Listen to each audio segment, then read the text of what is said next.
artista ngayong araw na to? Wala ako. Oh. Anong pangalan? Oliver. Oh, walang iba ang kasama nating artista ngayon. Ang bida ngayon ay si Oliver. ano? Oliver. Oliver? Anong apelido? Sa gabain. Sa gabain? Hilario sa gabain.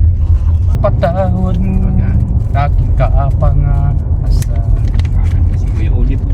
Kahit na alam ko na di na dapat ako ay pagkatiwala. Kasama na namin si Kuya Oliver sa Nang pagtulong. para lamang sa iyo ng mayon, ipagpatawad mo, minahal na kita agad. Di ka masisi na ako ay yung saktan. Di na dapat ako ay pagkatiwala.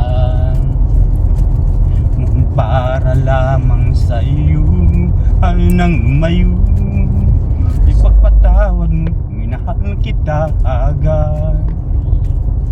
Di ka masisi na ako ay iyong saktan. Hindi na dapat ako ay pagkatiwalaan. Ngunit para lamang sa iyo ay nang mayon, ipagpatawad mo, minahal kita agad. Di ka Galing ng kanta ni Kuya masisi Oliver. na ako ay iyong saktan. Hindi na dapat ako ay pagkatiwala. Ngunit para lamang sa iyo ay nang mayon, ipagpatawad mo, minahal kita agad. Sino ba yung minahal mo? Ha? Sino ba yung minahal mo? Si Ate Nida? Oo, bilang kaibigan. Bilang kaibigan. Kaibigan pala yun. Sige. Ano pa? Wala na. Wala na. Pinapon. Ano ba yung ulam mo kanina? Hindi ka ba nabitin sa ulam mo kanina? Tama lamang. Tama lang yun. Yung sakto yung pagkain ko. Nalagyan ko kasi ng dalawang kanin yan eh. Tapos may free na konti na kanin. Dalawat kalahati din. Binuhos ko na sa kanya lahat yung isang buong order na gulay na papay. Kasi masarap din naman. Parang si Banda mo. Oo, ilagay ko na talaga sa kanya yung buong isang order. Upload ko na doon sa kanin niya. Tapos binigyan ko ng sabaw. Dalawang sabaw agad binigay ko. Aba, ubos niya. Sinigang yung sabaw eh. Nasarapan ka ba doon sa sabaw na binigay ko, Kuya, diba? Kuya? Ha? Oo, kuya. Sarap nga eh. Masarap. Gusto mo pa ulitin? Sa susunod naman, baka hindi na dun eh. Hindi na, ano? Hindi na doon. Kung gusto mo ulitin natin, doon ulit. Ano naman yung kinakain mo? Ito. Gusto pa ng pagkain? Ito pa, oh. Oh, yan. Ay, mamili ka sa unang ko, ah. Oo, yung... Ito. Puto. Ha? Puto, kainin mo yan. Huwag mo ilalaglag yan, ha. Para hindi magdikit-dikit sa buwan ko. Yung kuya. Maging okay yan. Oh. Maganda bang sumama sa paglilibot para tumulong? Yung kuya. Bakit? Wala. Anong dahilan mo? Ba't gusto mo lagi sumama sa amin? Wala naman akong ginagawa doon. Saan? Doon sa bahay ni Pwede. Hindi. Anong dahilan mo nga? Bakit gusto mong sumama sa amin bukod doon sa... Mamamasyal. Masyal, ano pa? Yung pinaka-main ng pagsama mo. Bakit? Gusto mo ring? Wala. Vlog para din natin. Gusto mo rin mag-vlog?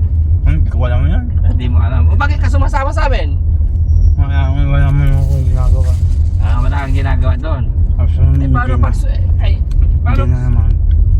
Siguro, Wala naman akong Bustax, ginagawa kapag doon. sinama namin to sa bundok, sama natin sa bundok to, ayaw niya na sumama. Kasama ko. Kasama ka, kahit walang kantin doon, walang restaurant sa bundok. Ngayon. Okay lang. Kahit walang makakain doon. Yung kakain na ko ha. Wala nga makain doon. Hingin ako ng pera kay Daddy Frankie. Wala nga mabibilihan kasi bundok yun. Na? Tama ka pa rin. Sige, subukan natin yan. Baka mamaya upo ka sa silong ng mangga. Hindi. Baka uupo ka sa may sapa. Dito na lang ako. Balikan nyo na lang ako. Baka gano'n ang sasabihin mo. Kuya Labar. Pag nagpa-iwan, wag na natin daan. Iwan ka na lang, Kuya Rebel. Katatapos lang kumain yan, ha? O, tinan mo. Pinatlakan niya naman ng puto. Yung kutsinta. Masarap. Sarap kuya. O, tinan Kuya GR mamaya. Baka hindi na kaya ng... Ay, dahan-dahan, katapos lang namin kumain mga kababayan. Ay na naman. Kain na naman, baka mamaya pumutok dyan sa sasakyan ko ay. Unlimited. Dahan-dahan ha. Oh, mamaya ulit pagdating. Ha? Mga kababayan, yun. Maraming salamat po sa inyong walang sawang pagsuporta sa amin. Yan, kasama namin ngayon si Kuya Oliver sa pagtulong sa paglibot dahil sa tuwing alis kami mga kababayan, ano na yan, didikit na yan sa amin na sabi niya na gusto niya sumama. Ready na, nakasapatos na. Sapatos na ha. Nakasapatos na. Patingin ng pormahan mo. Taas mo yung sapatos mo. Wow, galing talaga. Kasapatos yan. Pag-klase ka talaga Kuya Jack Oliver. Taylor yun. Naka-converse yan. Kaya yun, sinasama na rin ni Daddy Frankie dahil gusto niyang sumama. Si Bandam naman, din nakasama nagsampo. Si Bandam, sinasama ko rin. Sabi niya, dito muna ako sa TV, sabihin niya. Dahil ang gusto niya talaga, gusto ni Bandam is sa Manila, sa Makati ang puntahan. Hindi dito, yung maglibot-libot, ayaw niya. Mas gusto niya raw sa Makati. Thank you so much mga kababayan. Yan, kunting update lang po sa aming araw-araw na ginagawa kasama ang Daddy Frankie and Boss TV Vlogs and Boss Tags and syempre ang ating KJ27. Yan ang ating gwapong editor. Patay. Kayo manggi po siya mga kababayan.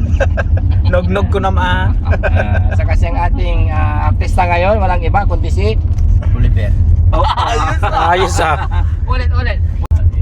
Yun mga kababayan. Alam ko, Kuya Alex. Si Kuya Alex ang Oliver pala. na ang nagsabi kung sino yung Pangalan ko, artista palayo ngayong ko araw na to. Oliver. Yun mga kabayan, maraming salamat sa inyong walang sawang pag-support. Thank you and bye-bye. God bless po. Balete. Di palayo. Balay. At dayo mo, ti balay main. Anakaan mo? Oliver, Alex at kinain ko. Alex. Mang Christmas. Imbaga di kwa, Nanay Ansing. Jai ka road. Nagsubli ka ni balayo. Wow. Kahit mo nagsubli ka. O, saan ka pupunta? Bababa na. Bakit? Saan ka pupunta? Kuya Robert, saan ka pupunta? Bababa na. Kay Nanay Ansing? Yan o, papasyal si Kuya Oliver sa kay Nanay Ansing. Yan. Yan mga kababayan na ipapasyal natin si Kuya Oliver kay Nanay Ansing Yan, tanghaling tapat. So, nandito na tayo. Nandyan sila Daddy Frankie sa likod. At ng buong team, of course, syempre. Para, namimiss niya rin ni Nanay Ansing tsaka ni Kuya JJ. Sa palagay niyo mga kababayan, masaya kayang pagtatagpo ito. Kaya yun, abang-abang po tayo, no? Sa pagpasyal ni Kuya Oliver dito sa Bayang Sinilangang Tarlac, dito sa bahay ni Nanay Ansing. Yun mga kababayan, update lang ito, maiksing update lang po ito na pagpasyal natin kay Kuya Oliver kasi namimiss niya daw yung ate niya, Nanay Ansing. Yan mga kababayan, ingat po tayong lahat.